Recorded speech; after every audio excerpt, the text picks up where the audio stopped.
तव कथामृतम् तप्तजीवनम् कविभिरीडितम् कल्मषापहम्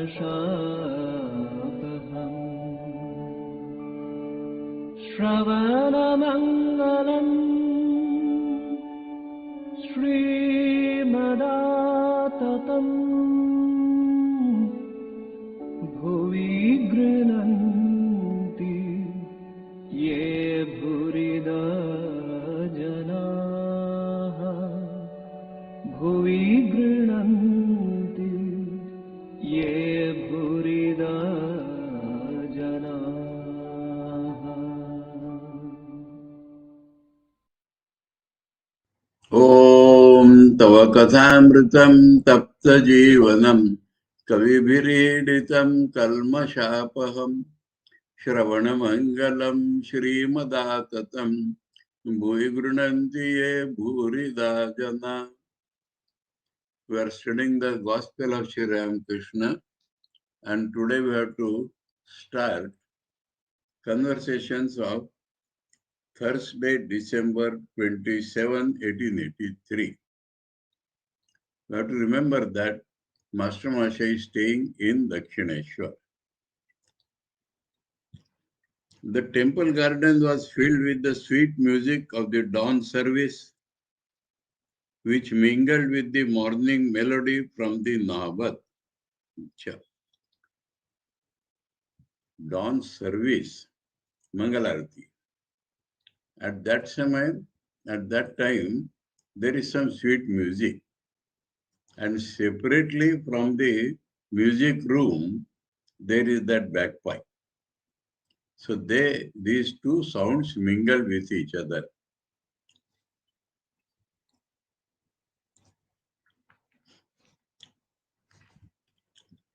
In Belur Math at the dawn service, the two sounds we get is the bell, it's quite musical and rhythmical, and the gong, which is struck slowly. Then, other than this, Mangalaratir Madhur Shabda Suna Jaite Che.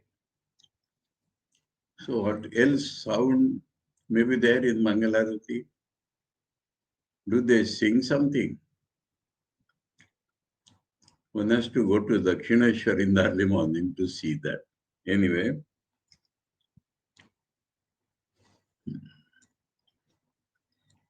leaving his bed, Sri Ramakrishna chanted the names of God in sweet tones. His voice also was there. Then he bowed before the pictures of the different deities in his room. So these are certain unique characteristics in Sri Ramakrishna. He showed not formal respect, but devotional respect, the love and respect for all the deities.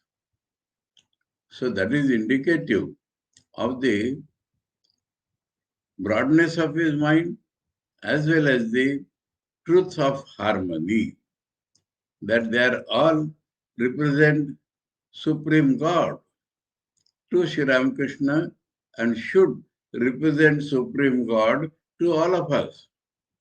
We may be attached to a particular form of the deity, that may be our Ishta Devata, but all are forms of the same God. This consciousness we must have. This is indicated by these actions of Sri Ramakrishna.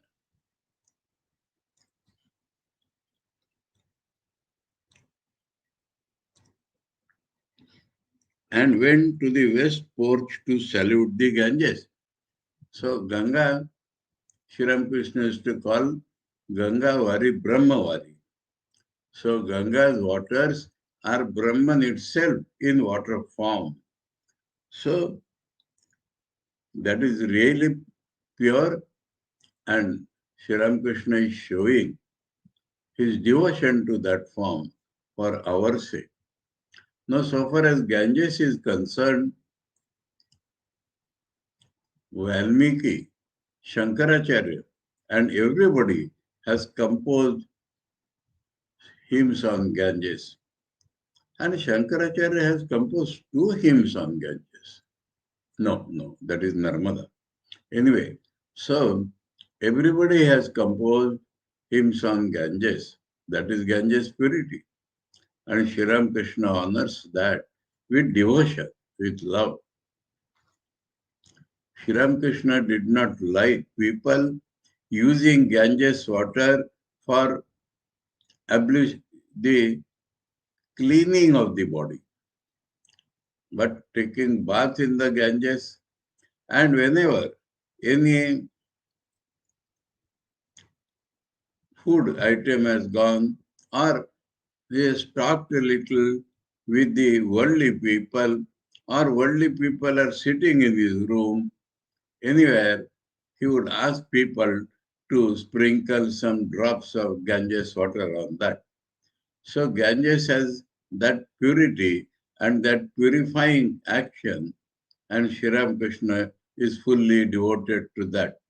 In that respect, Holy Mother also used to go to Ganges bath, both in Dakshineshwar and later on when she was staying in Udbodhan also.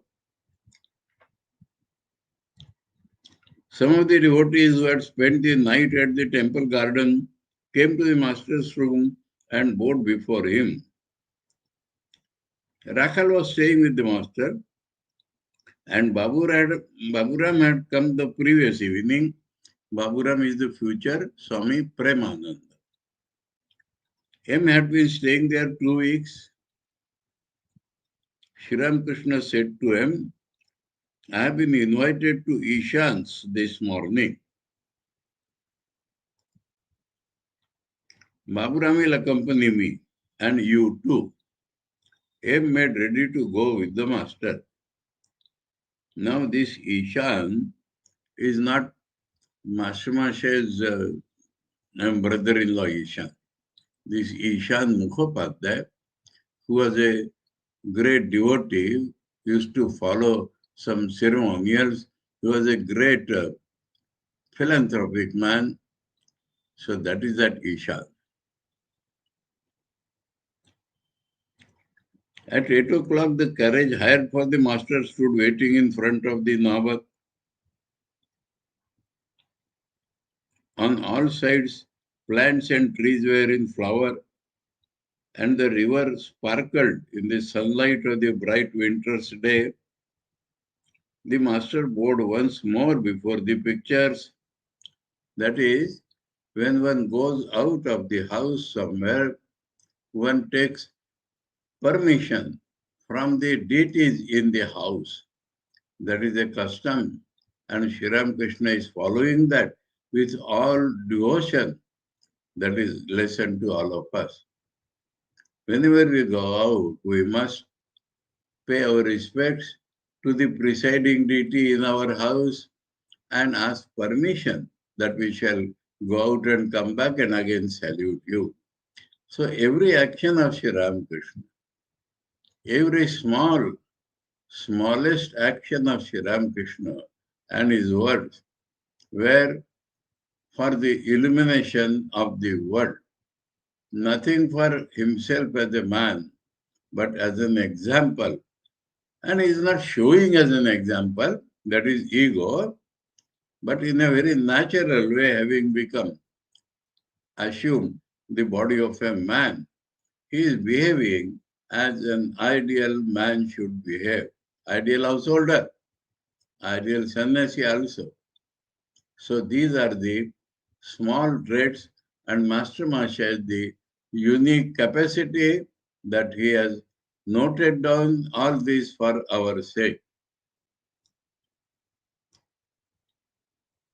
Then still chanting the name of the Divine Mother, he got into the carriage.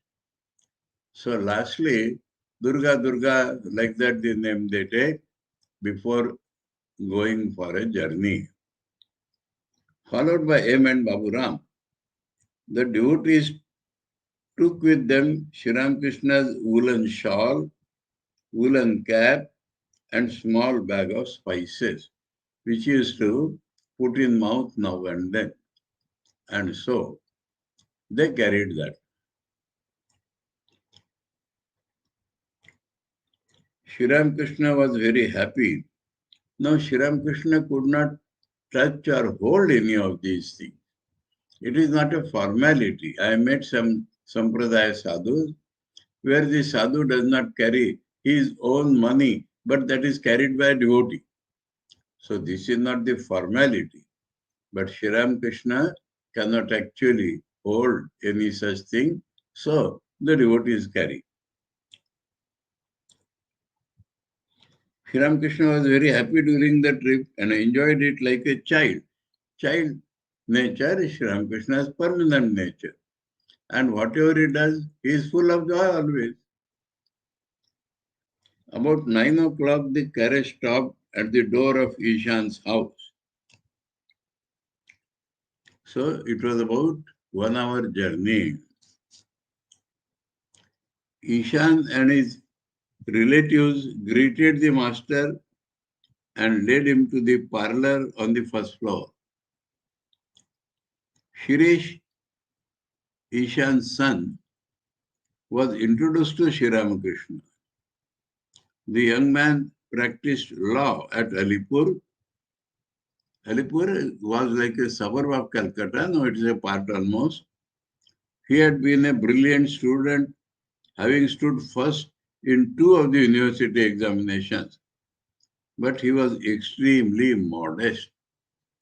But that means meritorious, but not egoistic about that merit.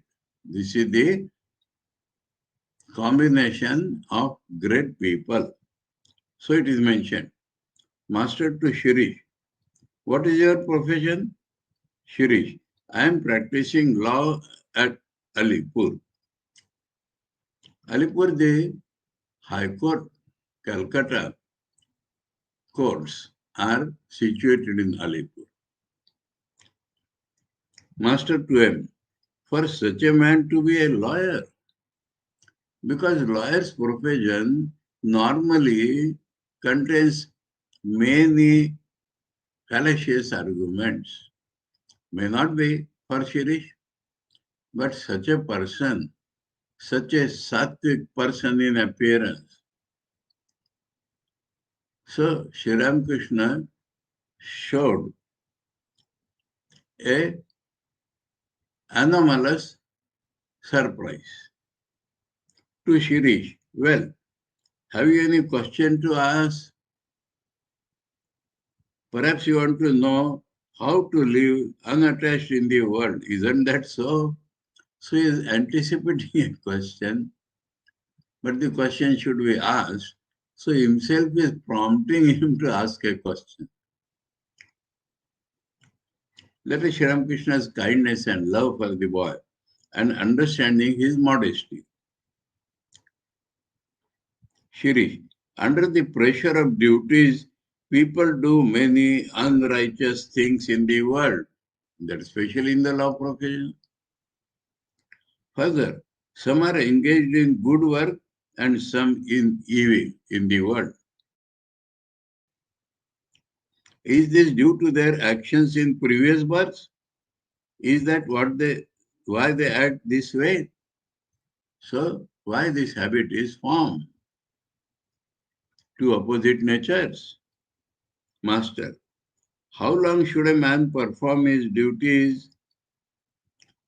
So he is taking up the duties part of it. As long as he has not attained God.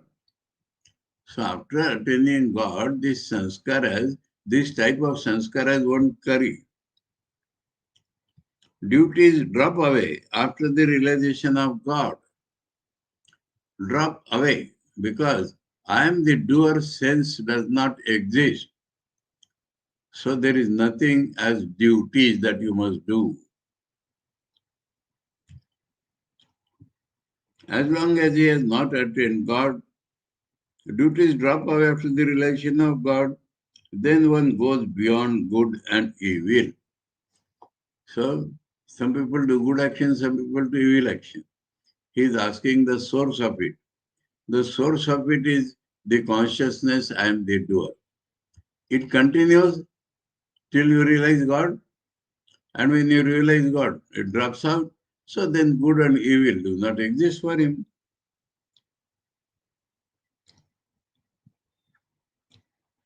The flower drops off as soon as the fruit appears. So example ready in from nature. The flower serves the purpose of begetting the fruit. So actions, duties, all have place in spiritual life. They rightly perform lead to the next stage of life.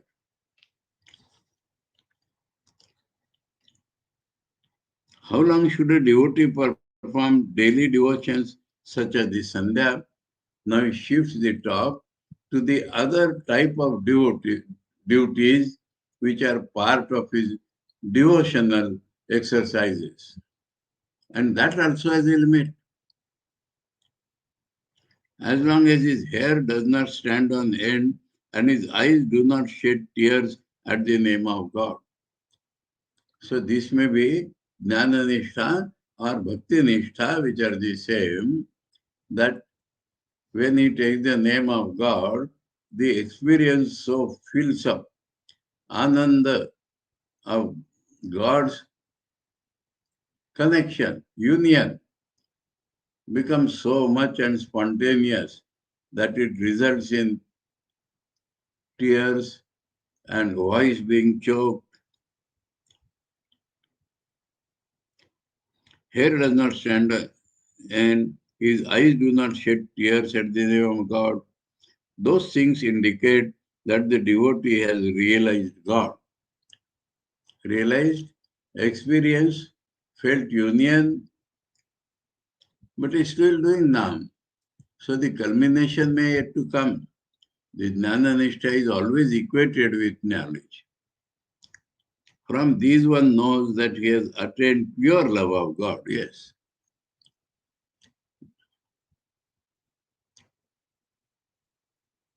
Mad bhaktim labate param. Pure love of God has come in him. That is almost realization or experience ending in realization.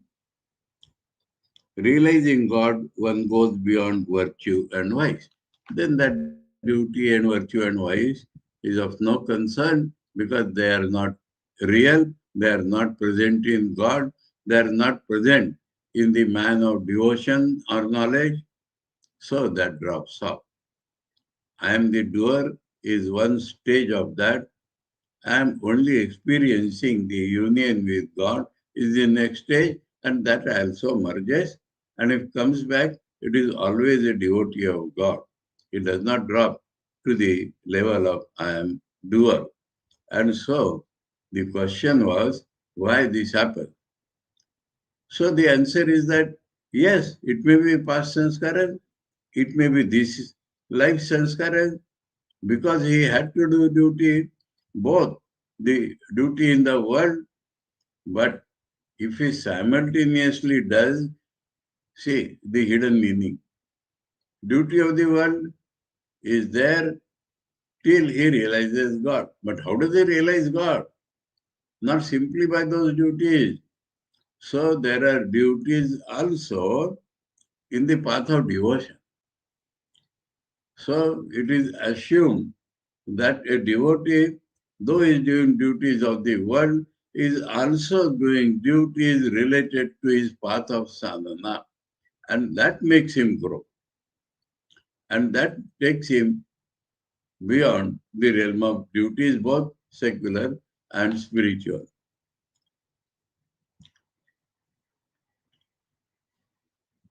And then he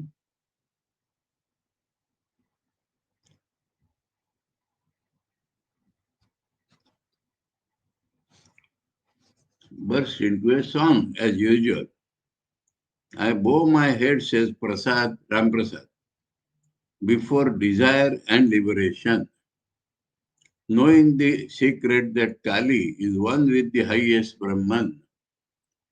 So in the field of power, Maya, there may be desire, but beyond that is liberation. And I know that it is the play of the Lord. I have discarded once for all both righteousness and sin. Righteousness discarded does not mean he has taken to sin. And that is why both are mentioned. And the idea is that I have gone beyond the doership. The more you advance towards God, the less He will give you worldly duties to perform. That is unique feature of Thakur. That there He has told up till now. But it should not appear that they are cut and dried stages of life. The rise in spiritual consciousness is gradual, and so is the gradual reduction in the I am the doer consciousness itself. And so the work gets reduced, the devotion gets increased, and then at one point it drops down.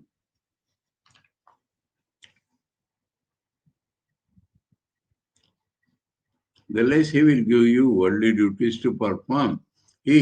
So all this is God's arrangement.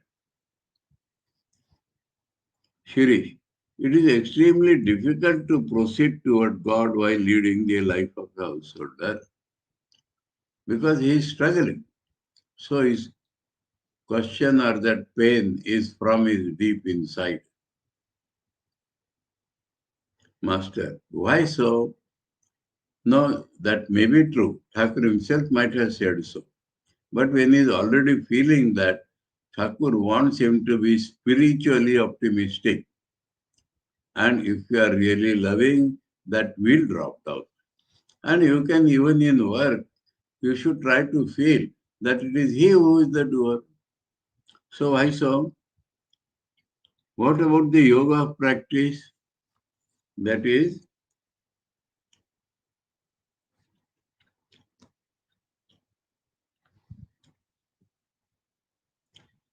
Abhyasa Yoga.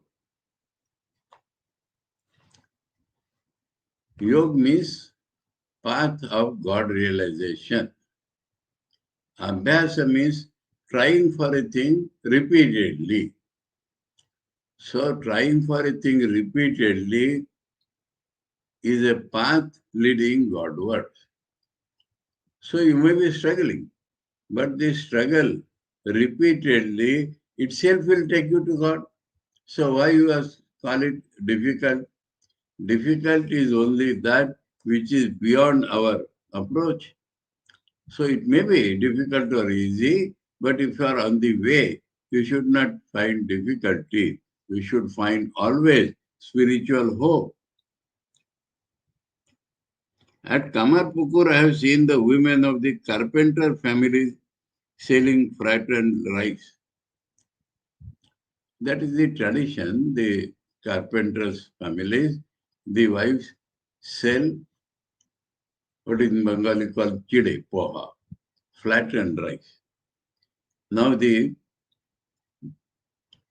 heating stem is always pounding. Let me tell you how alert they are while doing their business. The pestle of the husking machine that flattens the paddy constantly falls into the hole of the mortar. So mortar and pestle. The woman turns the paddy in the hole with one hand and with the other holds her baby on her lap as she nurses it. Nurses means feeds him with milk. Now so many things she is doing by hand. So Abhyas means practice. Practicing in the householder duties your devotion to God.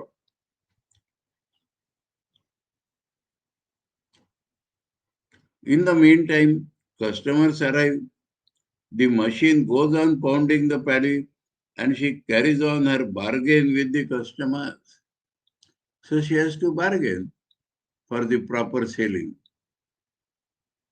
She says to them, pay the few pennies you owe me before you take anything more. So, yesterday's thing owing and still you will take away? No. So, practical details of business. You see, she has all these things to do at the same time. Nurse the baby, turn the paddy as the pestle pounds it, take the flattened rice out of the hole and talk to the buyers. This is called the yoga of practice. 15 parts of her mind out of 16 are fixed on the vessel of the husking machine,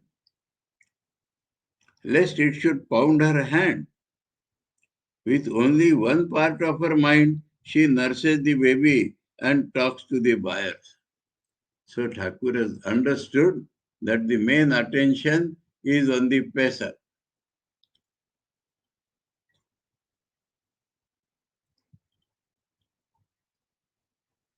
Likewise, he who leads the life of a householder, that means how difficult it is proved.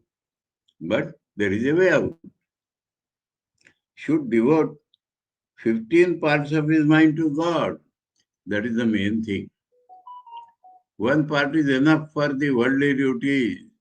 People say applying 16 parts also we do not succeed because it becomes frittered away. If 15 parts are given to God, that one part is sufficient for all the worldly duties.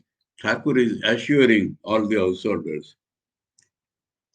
You see, this could have been incorporated in Thakur as ideal for the householders. Otherwise, he will face ruin and fall into the clutches of death. Householder. So difficult. He should perform the duties of the world with only one part of his mind, 1 out of 16. A man may lead the life of a householder after attaining knowledge. That is a different stage. But he must attain knowledge first. If the knowledge is mentioned, that means change of consciousness. If the milk of the mind is kept in the water of the world, they get mixed. Therefore, he should turn the milk into curd and extract butter from it by churning it in solitude. Then he may keep the butter in the water of the world. Then it will not get mixed.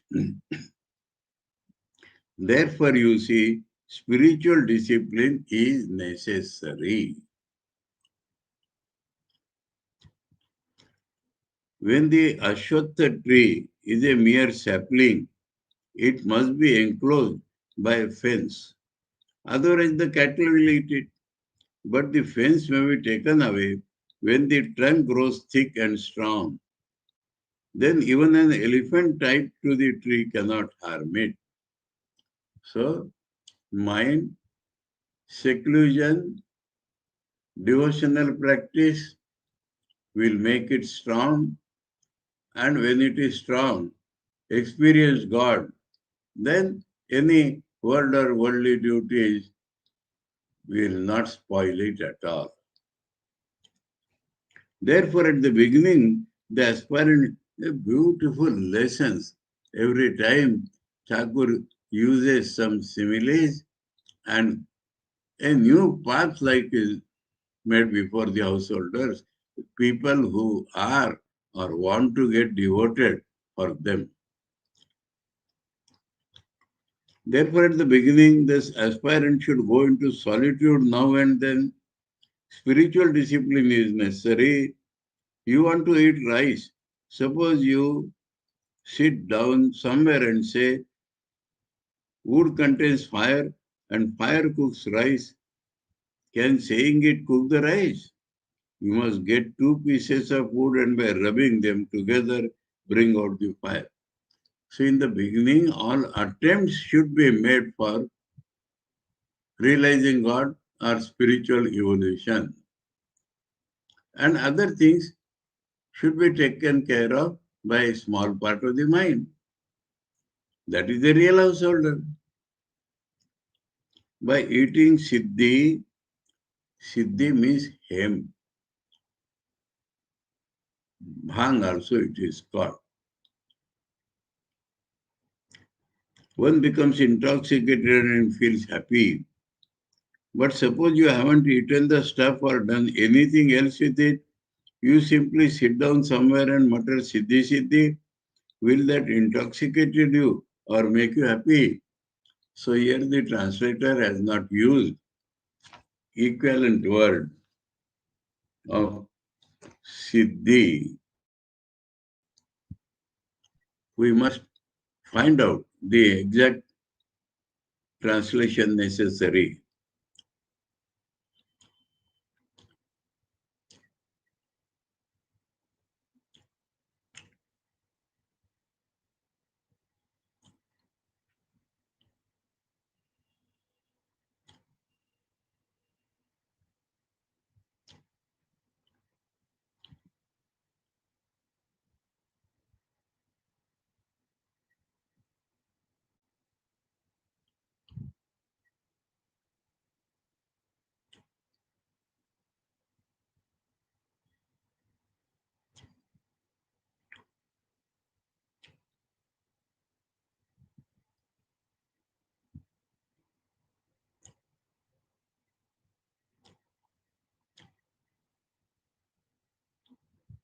Mm-hmm, mm-hmm,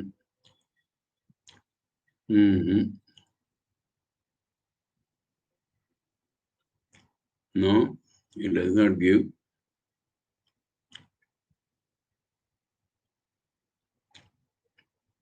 No. Bhang was siddhir also.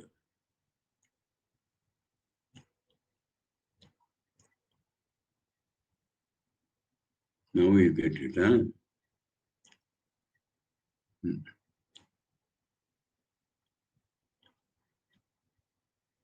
Okay. We have planted one plant whose leaves, when pressed, gives intoxication. That is the meaning. Okay. Now we did not get the English. Okay. ठीक है. He has only mentioned, but some leaves of a tree. Okay. You may learn a great deal from books, but it is all futile if you have no love for God and no desire to realize Him. So, in all the adhikaras, love has to be mentioned, which Shankaracharya has done in Vivek Chudamani. After talking about the normal adhikar, he says, Moksha sadhana samagram bhakti reva gariyasi. And people ignorantly or deliberately ignore that. Sri Ramakrishna is reminding us of that.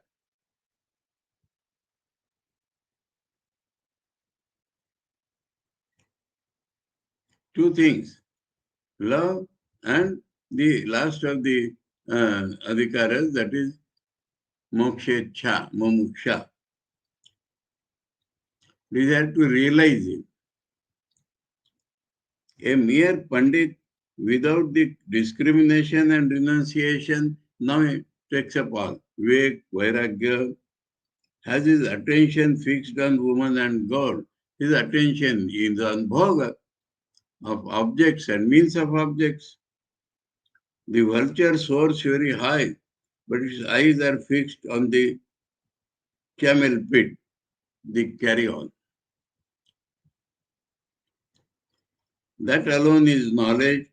So he has said, attain knowledge. That alone is knowledge through which one is able to know God. No other knowledge, secular. Change of consciousness. All else is futile.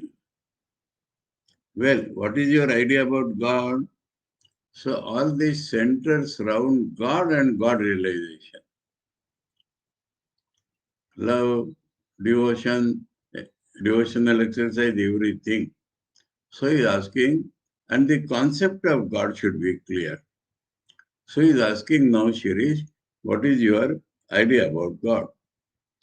Shirish, sir, I feel that there is an all-knowing person.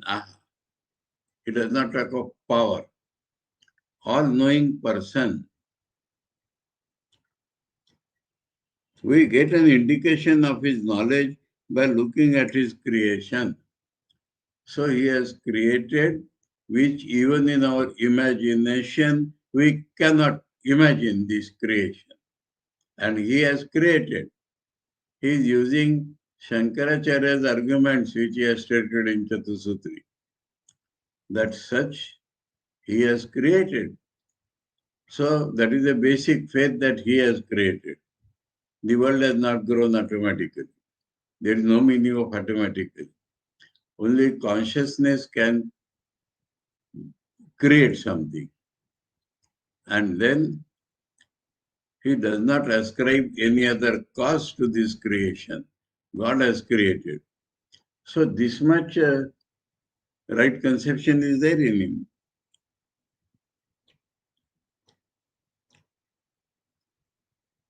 Let me give an illustration. God has made devices to keep fish and other aquatic animals alive in cold regions. So we cannot even imagine this world and its rachana. Cold season, the water is always ice cold and their fishes are living. So the body of fish is made in a different way. Who has created that? What do you mean when you say nature has created? Can the achetan, jada, nature create it? Unconscious. As water grows colder, it gradually shrinks. Now the arrangement made by God. Water goes colder, it shrinks. But when it goes beyond in coldness, it expands.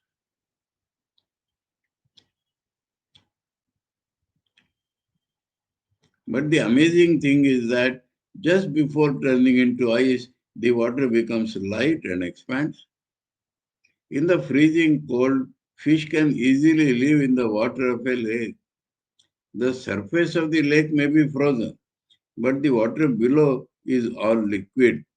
If a very cold breeze blows, it is obstructed by the ice.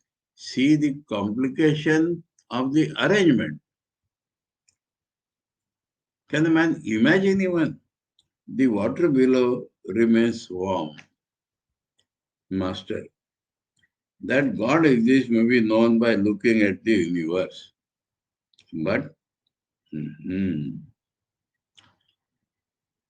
so Sri Ramakrishna finds that he has good faith in God, but love should develop. So faith is the base, but that is not sufficient. That God exists may be known by looking at the universe, but it is one thing to hear of God, another thing to see God, and still another thing to talk to God. Some have heard of milk, some have seen it, and some again have tasted it. You feel happy when you see milk. You are nourished and strengthened when you drink it. You will get peace of mind only when you have seen God. You will enjoy bliss and gain strength only when you have talked to Him. So that is Thakur's Vijnana, a loving relation with God. And that is an important thing which comes after realizing that God alone is true. After that you see God, sense Him and talk to Him. Shirish, we do not have time to pray to God now that worldly duties. Master with a smile. That is true. Nothing comes to pass except at the right time. So you go on, you have a desire, and when the time is right, that means your sadhana is sufficiently advanced, then you will come out of it. Going to bed, a child said to his mother, Mother, please wake me up when I feel the call of nature. My son, said the mother, that urge itself will wake you up. I don't have to wake you. So this is awakening. And when that awakening comes, the mind goes more to God. It is all decided beforehand by God. What each one shall receive. A mother-in-law used to measure rice with a dish for her daughters-in-law. A cup like form, a dish. But it was not enough for them. One day the dish was broken and that made the girls happy.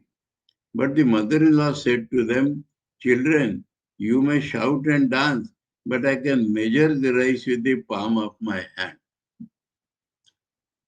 So God decides how much to give to him.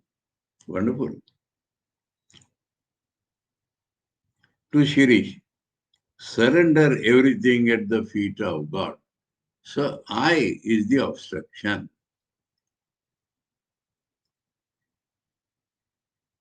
What else can you do? Give him the power of attorney.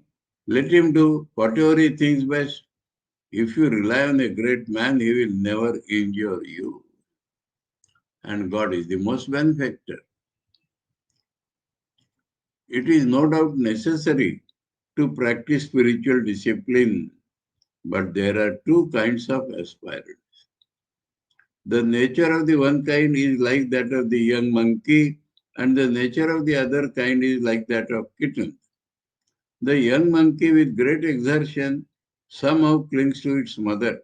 Likewise, there are some aspirants who think that in order to realize God, they must repeat his name a certain number of times, meditate on him for a certain period, and practice a certain amount of austerity. An aspirant of this kind makes his own efforts to catch hold of God. But the kitten of itself cannot cling to its mother. It lies on the ground and cries mew mew. It leaves everything to its mother. The mother cat sometimes puts it on a bed, sometimes on the roof behind a pile of wood. She carries the kitten in her mouth, hither and thither. The kitten doesn't know how to cling to the mother. Likewise, aha. So two attitudes are shown. Likewise, there are some aspirants who cannot practice spiritual discipline by calculating about japa or the period of meditation. All that they do is cry to God with yearning heart. God hears their cry and cannot keep himself away. He reveals himself to them. So, surrender is the spirit of all sadhanas. Remove your I in some way or the other. That is the meaning of surrender. If you can really feel I, the limited, has no power to go beyond I. So, if the cosmic power holds me, then I can go beyond I. That is the spirit of surrender. And beautiful example is given of the kitten.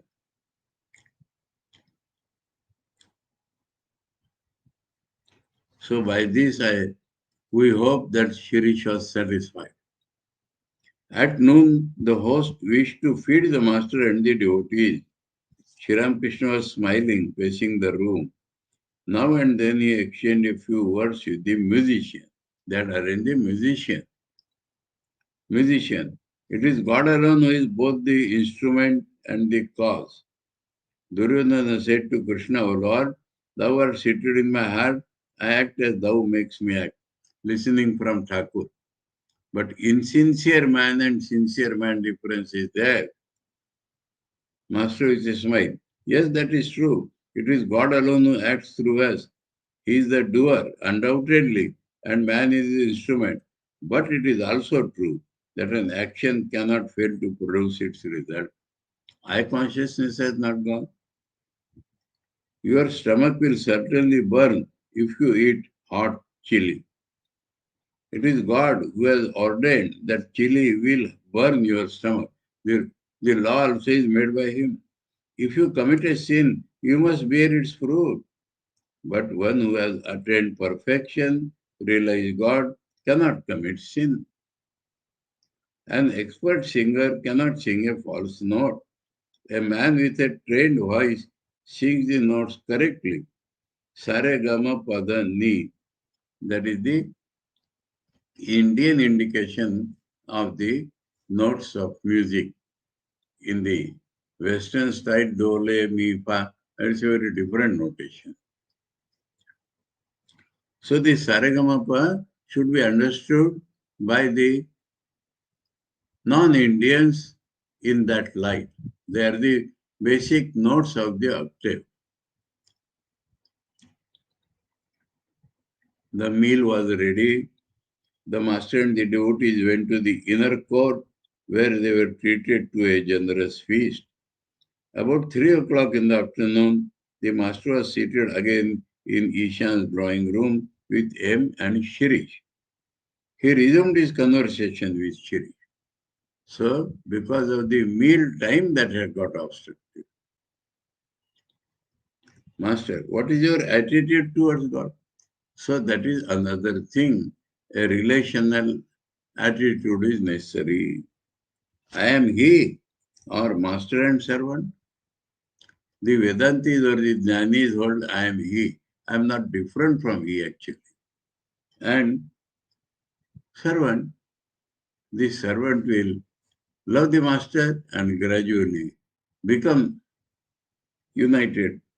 For the householder, it is very good to look on God as the master because so many actions are being done and to say I am not the doer is difficult. The householder is conscious of doing the duties of life himself. So that consciousness has not gone. So how to change that consciousness? It is through the attitude of a servant that you can reach God. Under such conditions, how can he say I am he? To him who says I am he, the world appears to be a dream. So the bhava has an pervading spirit automatically. If I am he is right, then the world is a dream. Without the world being a dream, to say I am he will be hypocrisy, cheating one, deceiving oneself. His mind, his body, even his ego are dreams to him. Even his ego, body, mind, ego, all they are dream because he experiences them but knows fully well they are not real. Therefore, he cannot perform worldly duties. So it is very good for the householder to look on himself as the servant and on God as the master. Because you are doing duties. Hanuman had the attitude of a servant, but with full knowledge. He said to Rama, "O Rama, sometimes I meditate on you as the whole and on myself as the part. Sometimes I feel that you are the master and I am the servant. But when I have the knowledge of reality, I see that I am you and you are I." So body, mind, and reality. The Hanuman has corresponding attitudes. In the state of perfect knowledge, one may feel I am he, but that is far beyond the ordinary man's experience. Shri, that is true, sir. The attitude of servant relieves a man of all his worries. Aha. The servant depends entirely upon his master. A dog is devoted to its master. It depends upon him and is at peace.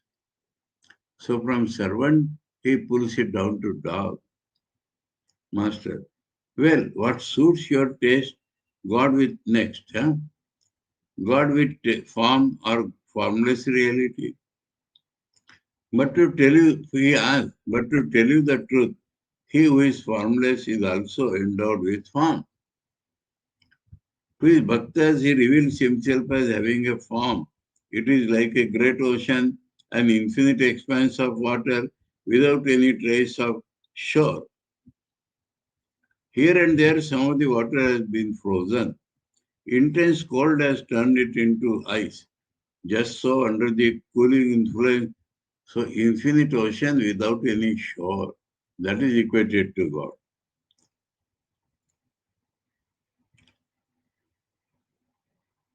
Just so, under the cooling influence, so to speak, of the bhakta's love, the infinite appears to take a form. Again, the ice melts. When the sun rises, it becomes water as before. Just so, one who follows the path of knowledge, the path of discrimination, does not see the forms of God anymore. To him, everything is formless. The ice melts into formless water with the rise of the sun of knowledge. But mark this, form and formlessness belong to one and the same reality. That is important. So I think now Shirish's attitude is filled up properly. And thus the master was ready to start for Dakshineshwar. He stood on the south porch of the drawing room talking to Ishan. Someone remarked that the chanting of God's holy name did not always produce results. Someone remarked. Ishan said, "How can you say that? The seeds of an ashwatha tree are no doubt tiny, but in them lie the germs of the big tree. It may take a very long time for them to grow. So don't say that they have no effect." Yes, yes, said the master. It takes a long time to see the effect. Next, so he has corroborated that. Next to Ishan was his father-in-law's house. Sri Ramakrishna stood at the door of this house, ready to get into the carriage. Ishan and his friends stood around to bid him adieu.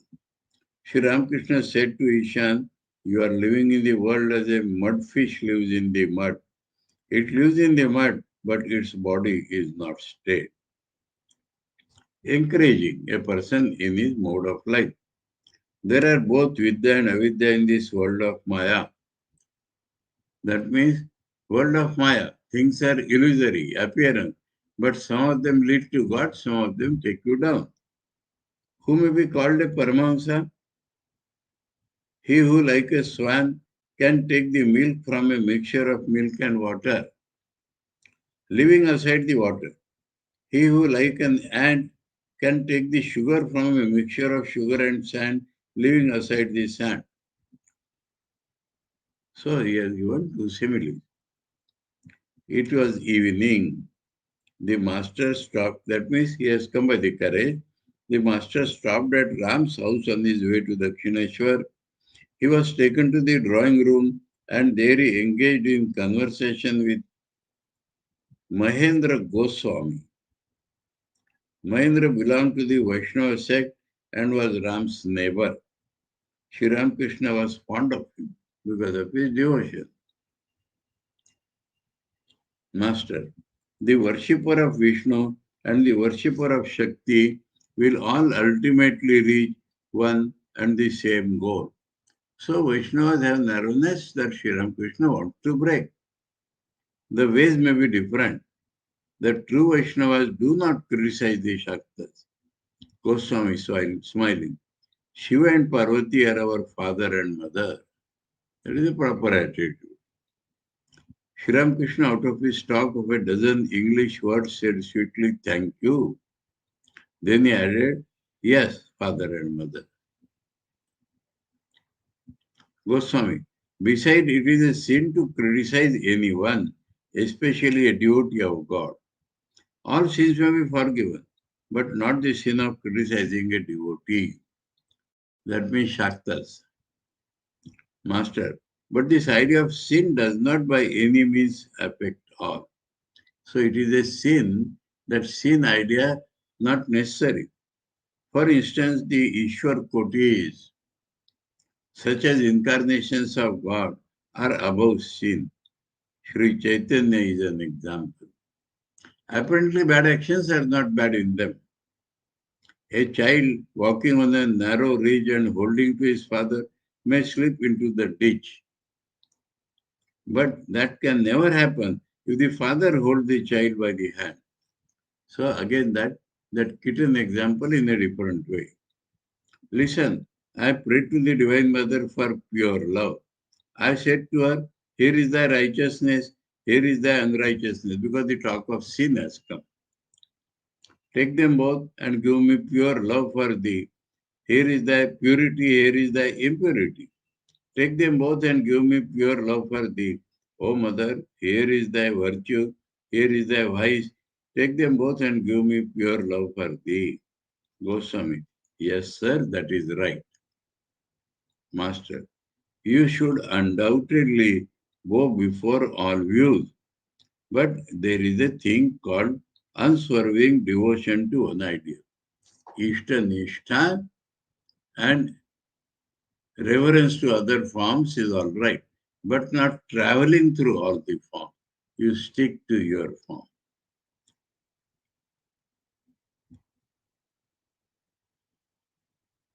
True, you should salute everyone, but you must love one ideal with your whole soul. That is unswerving devotion, nishtha, avyabhichari nishtha. Hanuman could not take delight in any other form than that of Rama. The supremely wise Hanuman is being quoted. We have thought of this story once. The gopis had such single-minded love for the cowherd Krishna of Vrindavan that they did not care to see the turbaned Krishna of Dwaraka. So, nishtha. A wife, beautiful example for that. A wife may serve her husband's brothers by fetching water or in other ways, but she cannot serve them in the way she does her husband. With him, she has a special relationship. Ram treated the master to sweets. Sri Ramakrishna was ready to start for Dakshineshwar. He put on his woolen shawl and cap. Now it is cold in the evening, and got into the carriage with him and the other devotees. Ram and his friends saluted the master. So, we have been able to complete one day's conversation, both Ishan's house and Ram's house, and starting from Dakshineshwar. Om Tava Kathāmritam Tapta Jivanam Kavivireditam Kalmashapam Shravanamangalam Shrimadatam Bhuvi Grunanti Ye Bhurida Jana Om Shanti Shanti Shanti Hari Om Tat Sat Sri Ramakrishna Arpanamastu.